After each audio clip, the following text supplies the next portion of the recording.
If something happens to us, we were murdered. That's what Kylen Schulte told her friends just days before she and her wife, Crystal Turner, vanished in the mountains outside Moab. They were newly married, living a van life, deeply in love. But there was someone at their campsite, a man they called the creepy guy. On August 14th, gunshots echoed through the Sal Mountains. 5 days later, both women were found in a creek near their tent, shot multiple times. Police initially said there was no danger to the public, but hidden audio recordings, a mysterious black car leaving the mountain, and a co-worker with violent fantasies would slowly unravel something far darker. The question is, was this a random encounter, or had someone already decided they weren't leaving those mountains alive? They were the kind of couple that made strangers smile. Kylen Schulte and Crystal Turner didn't live by anyone else's rules. They didn't have a fixed address, a mortgage, or a 5-year plan neatly typed out in a planner. What they had was each other, a beat-up vehicle, a pet rabbit named Ruth, and the wide-open Utah wilderness stretching endlessly before them. Kylen was 24 years old, bright-eyed, cheery, and full of energy. Everyone who knew her described the same thing, that warm, magnetic presence she brought into every room. She worked as a cashier at the Moonflower Community Cooperative in Moab, a quirky, community-driven health food store nestled in the heart of town. Customers remembered her, co-workers remembered her. She was the kind of person who asked about your art projects and actually meant it. Crystal was 38, grounded, adventurous, deeply passionate about the natural world.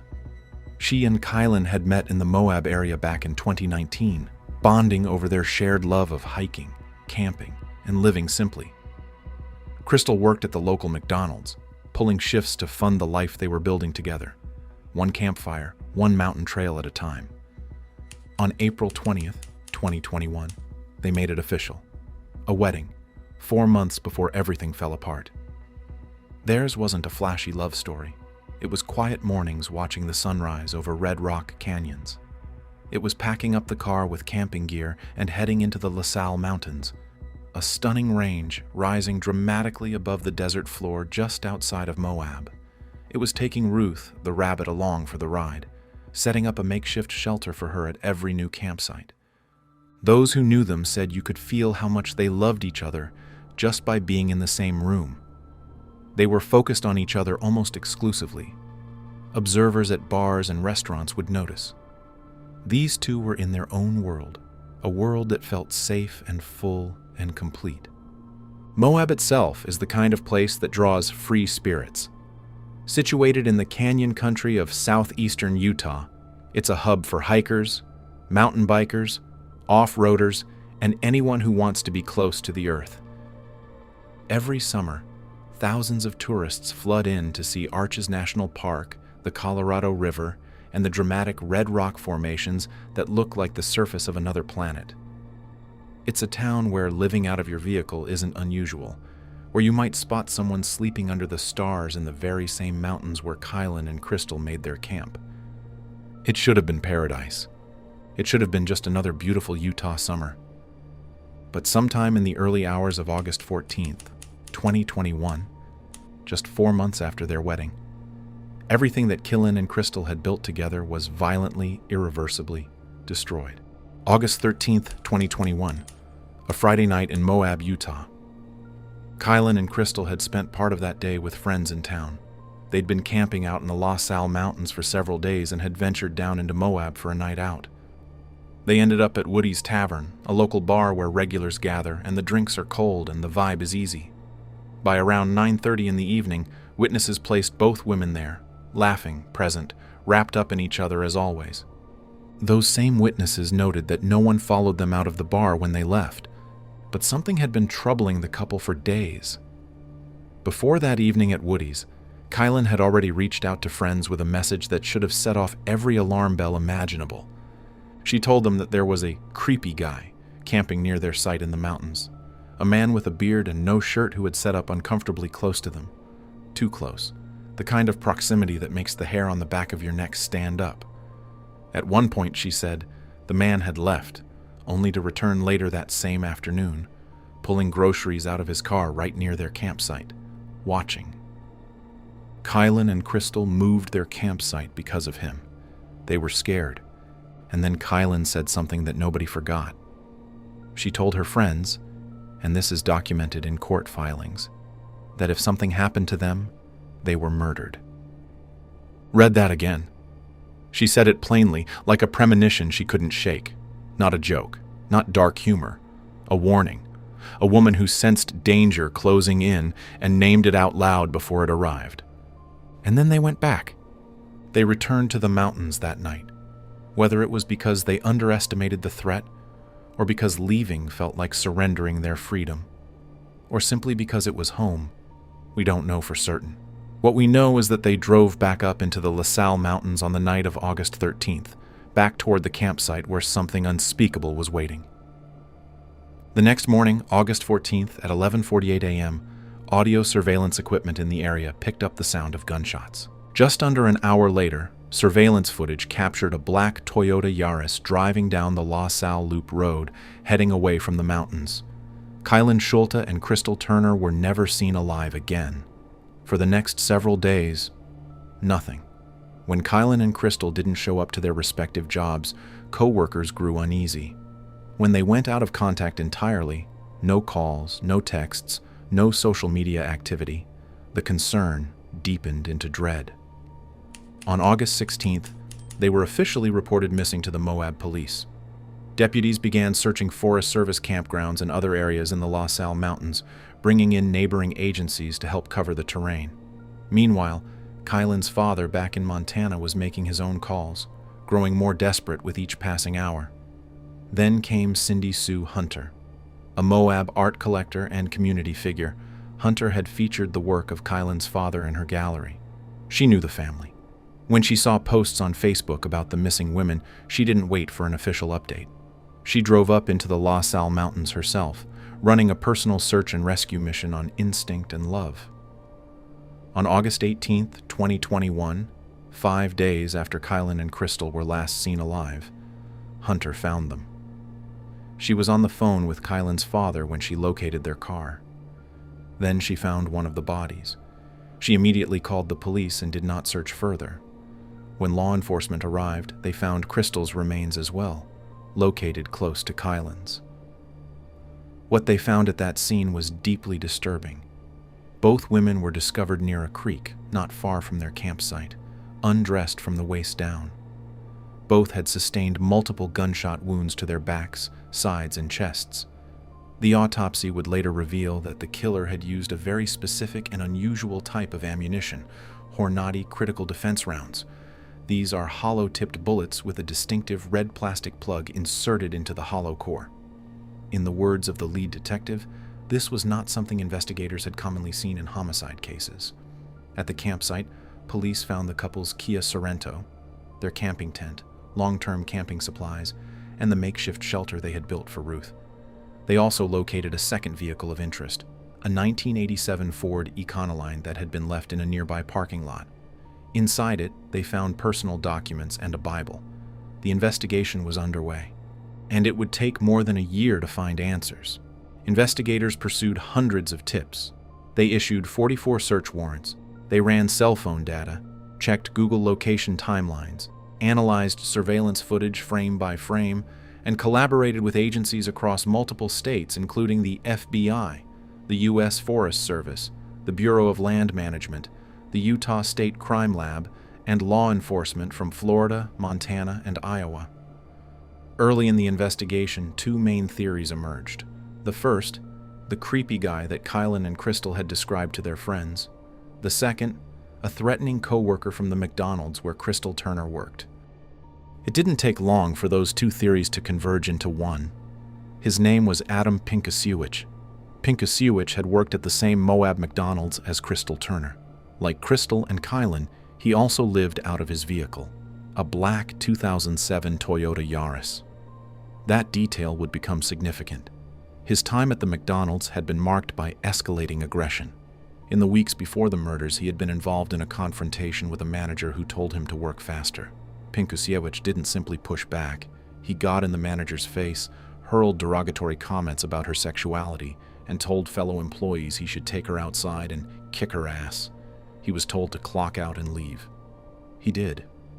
Around that same time, on August 7th or 8th, 2021, Crystal Turner came into the restaurant outside of her shift to make sandwiches for herself and Kylen, a routine that was apparently common practice. Pinkusiewicz noticed her behind the counter. He was visibly upset. He asked another employee whether she was allowed to do that. There is no confirmed evidence that he ever directly confronted Crystal. Because of the COVID mask policy in place at the time, and the fact that they worked different shifts, it's entirely possible that Crystal wouldn't have even recognized Pinkusiewicz if she saw him again. Say, for instance, setting up camp disturbingly close to hers in the mountains. Investigators believe that the creepy camper who had terrified Kylen and Crystal and the hostile co-worker simmering with rage at the McDonald's were the same man. After the murders, Pinkusiewicz never returned to work. He never picked up his final paycheck. He didn't respond to calls from law enforcement. He turned off his phone from August 14th through August 16th and quietly slipped out of Moab, driving through Colorado before eventually arriving in Waterloo, Iowa. On August 27th, he visited a man described by investigators as his significant other, and before long, he would tell that man exactly what he had done. The investigation hit a wall in late 2021. Police had identified Pinkusiewicz as a person of interest but couldn't locate him. The addresses they had on file were outdated. In January 2022, they announced they had identified a separate person of interest, who was subsequently cleared the following month. And then in March 2022, investigators finally got the call from Waterloo, Iowa that changed everything. Adam Pinkusiewicz had died by suicide on September 24th, 2021, alone in a motel room in Waterloo. He had used a Ruger Magnum revolver loaded with Hornady .38 Special Critical Defense rounds, the same distinctive, unusual brand of ammunition that had been used to kill Kylen Schulte and Crystal Turner in Utah. That connection was electric. Investigators also discovered that a black 2007 Toyota Yaris, matching the vehicle captured on surveillance footage near the crime scene, had been registered to Pinkusiewicz and was sold in Waterloo in December 2021, months after his death. But because Waterloo authorities had ruled his death a suicide, Pinkusiewicz's belongings had been released to his family. Evidence inside the Yaris, including a documented bag of bullets that had never been analyzed, was lost or destroyed. His remains had been cremated without an autopsy. Still, the family cooperated. They shared what they had: 3 cell phones, personal documents, and a set of safety deposit box keys. Among the documents investigators found was a receipt from 2019 for the purchase of a Glock 19 9mm handgun. Forensic analysts had already determined that the weapon used in the Utah murders was most likely either a Glock 17 or a Glock 19. That receipt placed one of those exact weapons in Pinkusiewicz's hands. The same receipt included a purchase of Hornady brand ammunition. The phones told a darker story still.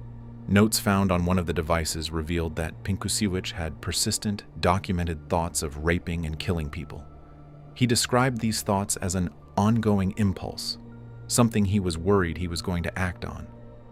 Other notes showed extreme racist views, intense paranoia, and uncontrolled anger. He had been tracking license plates. He had been tracking people he'd seen. And then there was the man in Iowa, Pinkusiewicz's significant other. When Grand County investigators arrived to speak with him, they didn't even need to introduce themselves. According to Detective Carrie Rigby, the man immediately told them he knew why they were there. He knew they had come to talk about the 2 people Pinkusiewicz had killed in Utah. He told them that Pinkusiewicz had confessed, that he had admitted to killing 2 women, that one of the women had worked with him, and he hadn't liked her because she was bossy. And then the man told investigators something that hadn't been made public, something only the killer and law enforcement could have known. Pinkusiewicz had told him that he shot the 2 women while they were inside their tent, and that he had later moved their bodies outside. That single detail, that the victims were shot inside the tent and then relocated, had never been released to the press. It wasn't in any news report. It wasn't on Reddit or in any tips submitted to police.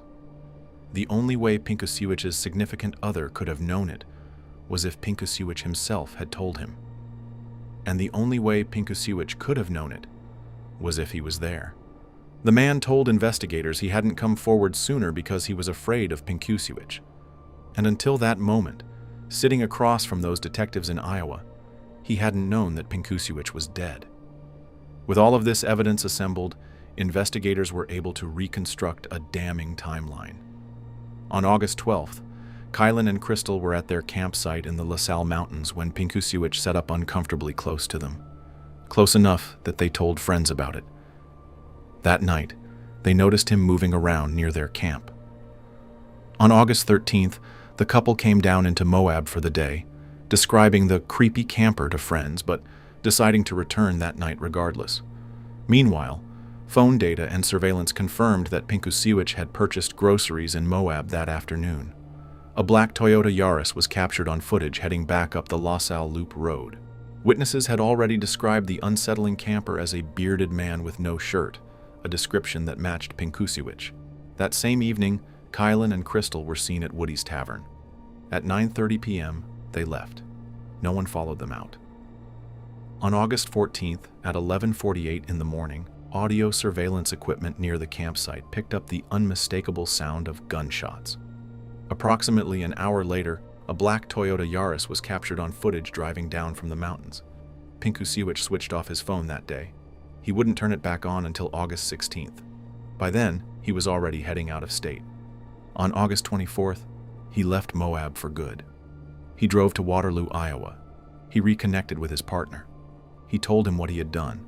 And on September 24th, 2021, 41 days after he shot 2 women in their tent on a quiet August morning, Adam Pinkusiewicz took his own life in an Iowa motel room. On December 29th, 2022, the Grand County Sheriff's Office held a press briefing. The case of Kylen, Schulte, and Crystal Turner was officially closed. Detective Carrie Rigby stood at the podium and said clearly, if Adam Pinkusiewicz were still alive, they would have enough evidence to arrest him, bring him to trial, and secure a guilty conviction. It was, in many ways, the closest thing to justice that was ever going to come. Kylen's father, Sean Paul Schulte, had spent months camped outside in a public park in Moab, running a makeshift clue booth and gathering leads from the community when official updates were scarce. He had been on the phone with Cindy Sue Hunter when she discovered his daughter's body. He had stood outside the sheriff's office the day the suspect was first named and wept, telling reporters he was elated and very happy that a name had been attached to the crime. When the case was formally closed, he said simply, "It's great to know that he acted alone and no one else will ever be hurt by this guy. The girls can rest in peace. I've been frozen in time for almost a year and a half, and now I can move on in peace." But peace, as anyone following this case knows, doesn't come without complications. There is no DNA evidence linking Pinkusiewicz to the crime scene. Investigators believe this is likely because rain fell on the campsite for 2 days before the bodies were found, washing away physical evidence. And because much of Pinkusiewicz's personal property, including that bag of bullets inside the Yaris, was never properly preserved after his death. The motive, while partially understood, remains incomplete. Pinkusiewicz told his partner he shot the women because one of them was bossy. Detective Rigby noted that there were signs of homophobia in his behavior and his comments toward colleagues, but also pointed out the complexity of the situation, given that Pinkusiewicz himself was in a relationship with a man. The unfortunate part is we don't know the whole dynamic, Rigby said. Was this a hate crime driven by homophobia? A rage that ignited over a perceived slight in a fast food kitchen? The paranoid act of a deeply disturbed man who had written about his ongoing impulse to harm people months before he followed through on it? Some grotesque combination of all three? We don't know. We may never know. Because the man who holds all the answers reduced himself to ash in a motel room in Iowa before anyone could ask him. What we do know is this. Kylen Schulte warned her friends. She said the words out loud. If something happens to us, we were murdered, and she was right. She felt the danger approaching and named it, and no one, including the women themselves, moved fast enough to stop it. Kylen was buried in Billings, Montana, her home state. Crystal was from Arkansas. Crystal's family had planned to give the Schultes a locket filled with Crystal's ashes, so that the two women, even in death, would never truly be separated. They had been married for just 4 months. Kylen Schulte and Crystal Turner were not statistics. They were not cautionary tales. They were two women deeply in love, living freely on their own terms, camping under Utah skies with a rabbit named Ruth and a future they were still writing. What happened to them raises questions that go far beyond one killer and one crime scene. It raises questions about what we do when someone tells us they're afraid, about what happens when warning signs on a phone go unread by the people who might have acted on them, about what it means to seek closure in a case where the accused never faced a courtroom, never looked a family in the eye, never had to answer for what he did. The case is closed. But for the people who loved Kylen and Crystal, it will never really be over. Kylen knew something was wrong. She said so. And the least we can do, all of us, watching from the safety of our screens, is listen when someone tells us they're scared. If this story moved you, please subscribe and leave a comment below. What aspect of this case stood out to you the most? And if there's another unsolved mystery or true crime case you think deserves a closer look, let us know. We read every single comment. We'll see you in the next one.